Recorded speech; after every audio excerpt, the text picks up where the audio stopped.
আর দেখো এখানে এই যে বায়ুমণ্ডলের কতগুলো নাম দেওয়া আছে।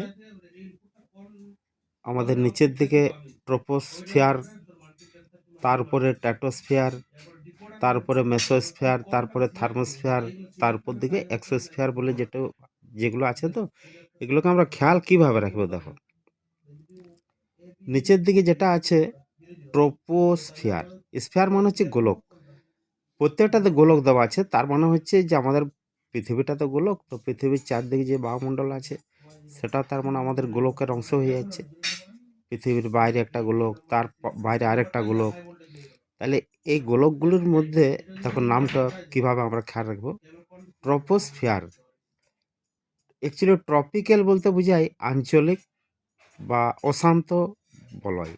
তাহলে ট্রপোস্ফিয়ার মধ্যে ট্রপো যদি মানেটা খেয়াল করো, ট্রপো মানে গরম হতে পারে। গরম অর্থাৎ কোনো ছেলে দেখবে চঞ্চল যদি হয় না, তখন আমরা ওকে বলি এই ছেলেটা খুব ট্রপিক্যাল ছেলে। ট্রপিক্যাল মানে অশান্ত ছেলে, মানে কখনো শান্ত কখনো দৌড়ঝাঁপ এসব করে। তাহলে ট্রপিক্যাল বলতে আমাদের এই যে আবহাওয়া দেখো, কখনো ঠান্ডা আছে কখনো গরম, কখনো বর্ষা শীত। তাহলে এসব মিলে আমাদের যে অঞ্চলটা 15 কিলোমিটার বা 18 কিলোমিটার মধ্যে পড়ছে পৃথিবীর ভূপৃষ্ঠ থেকে, এটাকে আমরা বলছি ট্রপোস্ফিয়ার। তারপরে দেখা আছে স্ট্র্যাটোস্ফিয়ার। স্ট্র্যাটোস্ফিয়ার এটাকে আমরা সহজে খেয়াল রাখবো। স্টেট, স্টেট বলতে বোঝাচ্ছে যে সহজ সরল, স্ট্রেট লাইন বলি না আমরা। তাহলে দ্বিতীয় নাম্বার স্ট্রেট লাইন বলতে স্ট্র্যাটোস্ফিয়ার বলতে আমরা খেয়াল করব যে শান্ত শান্ত অঞ্চল, এটাকে আমরা খেয়াল করব। এটা হচ্ছে 11 থেকে 50 কিলোমিটার উচ্চতা পর্যন্ত থাকে। মেসোস্ফিয়ার দেখো আমাদের কতগুলো স্তর আছে। মেসো আছে মাঝখানে, তার উপরে আছে দুটো, নিচে আছে দুটো। তো মেসো দেখবে সাধারণত এই যে আমরা বলি না যে মামা বাড়ি, নিজের বাড়ি, এই দুটো বাড়ি বাদ দিয়ে হচ্ছে মেসো। তো মেসো হচ্ছে মাঝামাঝি যে মামা বাড়ির মধ্যে এবং নিজেদের বাড়ির মধ্যে যোগসূত্র স্থাপন করে। তাহলে সেই মেসোকে আমরা বলবো নিরপেক্ষ স্তর।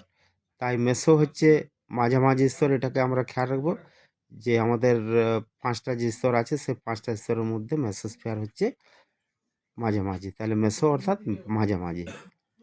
থার্মোস্ফিয়ার, থার্মো বলতে বোঝাচ্ছে গরম। তাহলে একদম উষ্ণ অঞ্চল।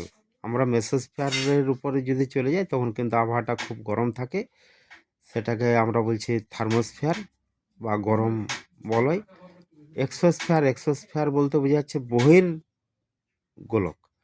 এক্সো বলতে একদম পৃথিবীর বায়ুমণ্ডলের একদম উপরে যেটা আছে সেটা হচ্ছে এক্সো। এক্সো বলতে বোঝায় এক্সিট, এক্সিট মানে বহির্গমন, তো সেটা থেকে এসছে এক্সো। তো আমাদের আয়োনোস্ফিয়ার বলে যেটা থাকে সেটা কিন্তু এই এক্সোস্ফিয়ারের মধ্যে থাকে, থার্মোস্ফিয়ার উপর দিকে। তাহলে আমাদের নামকরণে আমরা খেয়াল করতে পারবো ট্রপোস্ফিয়ার অর্থাৎ যেটা ঝড় বৃষ্টির বলয়, স্টেটো হচ্ছে শান্ত বলয়, মেসো হচ্ছে মাঝামাঝি বলয়, থার্মো অর্থাৎ হচ্ছে গরম বলয়, এবং এক্সোস্ফিয়ার মানে হচ্ছে বাইরে বলয়। দেখো প্রত্যেকটা বলয়ের আমাদের কি কি কাজ হয় সেগুলো ছবিতে দেওয়া আছে, বা তোমরা যে লেকচারগুলো পড়ছো সেগুলো তো বুঝতে পারছো।